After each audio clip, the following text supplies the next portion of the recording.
remove the liner from the back of the base and make sure that this bracket is raised all the way to the top. This is the very top position.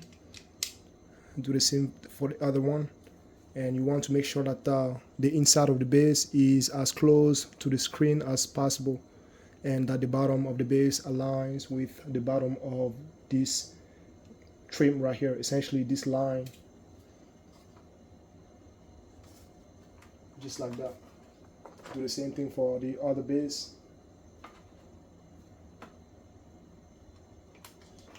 And now remove the adhesive liner from the back of these two brackets and lift them up like this. At this point, you want to bring your main board close and make sure that you are looking at the main board this way.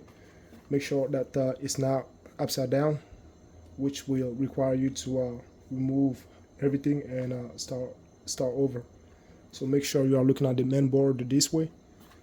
Place the main board on top of the mount like this, and align the main board with these two brackets in a way that when you stick the bracket onto the back of the main board, they are going to make full contact with this area, and this area.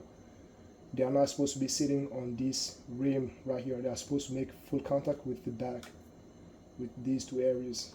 Okay, so you can bring this close, this one close as well.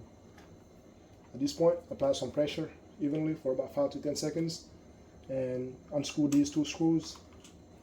Lift this up a little bit, and now you can release it, and you're all set.